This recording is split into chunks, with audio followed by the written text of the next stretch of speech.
তার বাড়ি ইন্ডিয়ার মুর্শিদাবাদ। সে বর্তমানে বাংলাদেশে, কিন্তু সে জানে না সে বাংলাদেশে। সে জানে যে আমি বর্তমানে ইন্ডিয়াতে আছি। তাকে আমরা জিজ্ঞাসা করলাম যে তুমি কোথায় আছো, সে বলছে আমি ভারতে আছি, ইন্ডিয়াতে আছি। কোথায় আছো, সে বলছে মুর্শিদাবাদে আছে। অথচ তার বর্তমান অবস্থান হচ্ছে কুড়িগ্রামের নাগেশ্বরী সদরে।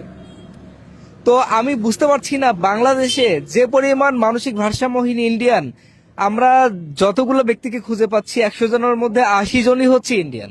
আচ্ছা, তোমার নাম কি বলো তো? ইন্তাজুল শেখ। ইন্তাজুল শেখ। বাবার নাম? নিয়ামত শেখ। নিয়ামত শেখ। গ্রামের নাম? রামেশ্বরপুর। রামেশ্বরপুর। থানা? বেলডাঙ্গা। বেলডাঙ্গা। জেলা? মুর্শিদাবাদ। মুর্শিদাবাদ। মুর্শিদাবাদ কি এটা ভারত, ইন্ডিয়া? ইন্ডিয়া। জেলা মুর্শিদাবাদ। জেলা মুর্শিদাবাদ, ইন্ডিয়া। ইন্ডিয়া। তো তুমি এখানে আসলা কিভাবে, বাংলাদেশে কিভাবে আসলা? বাংলাদেশে ঘুরে বেড়াই, চলে আসলাম। ঘুরে বেড়াও? কিভাবে আসছো? মানে মামুদা এই তো রাজু থাকে না এখানে, ঘুরতে ঘুরতে চলে ঘুরতে আসছো? ঘুরতে। মানে কিভাবে ঘুরতে তুমি, আইছি। ওই যে পাসপোর্ট ছাড়া তো বাংলাদেশে ঢোকা যায় না, কিভাবে ঢুকলা? পাসপোর্ট মানে বানানো নয়, কাটা প্রধান তারের বেড়া? প্রধানের কাছে গিয়েছিলাম ফ্যামিলিতে। আচ্ছা, কাটা তারের বেড়া পার হয়ে কাটাতে ঢুকলো? বেড়া পার হই বিএসএফ এর এখানে। ও, তো বললো ঘুরে এসো গা, পরে 5 মিনিট বিএসএফ কি ঢুকাই দিছিল তোমাকে? বিএসএফ, হ্যাঁ এখানে। বিএসএফ ঢুকাই দিছে?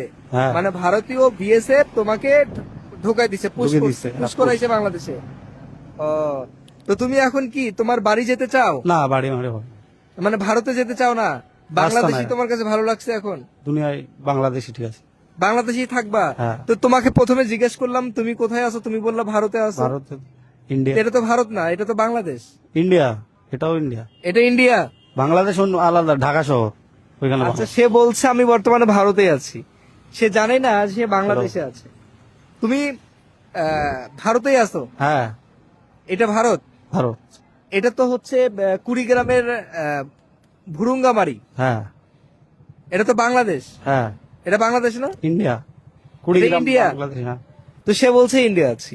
তো যাই হোক, ভিডিওটা প্রচুর পরিমাণে শেয়ার করবেন, যাতে করে এই ছেলেটির পরিবারের কাছে এই ভিডিওটা পৌঁছায়, যাতে করে বাংলাদেশ থেকে যাতে করে তাকে তার পরিবারের কাছে আমরা পৌঁছাতে পারি। লিগ্যাল ডকুমেন্টস শো করেই দুই দেশের প্রশাসনের সহযোগিতা নিয়েই মূলত তাকে আমরা চাই সে তার নিজের গ্রাম, নিজের পরিবার, আপন ঠিকানায় যাতে করে সে পৌঁছাতে পারে। ফ্যামিলি, ভাই, মা, বাপ, সবাই আছে তোমার পরিবারে? সবাই। কয় ভাই কয় ভাই 3 ভাই। তিন একটা ভাই। মারা গেছে, একটা বিয়ে করলো সেদিন, কিছুদিন 2 দিন আগে। আচ্ছা, বিয়ে করছে। তো তুমি মূলত কি কাজ করতা ভারতে? হ্যাঁ, তুমি কি মুসলিম না হিন্দু? মুসলমান। তুমি মুসলিম। হ্যাঁ, তো তুমি কি বাড়িতে যাবা না, পরিবারে যাবা না? বাড়ি পরিবার যাবো, দেখছি।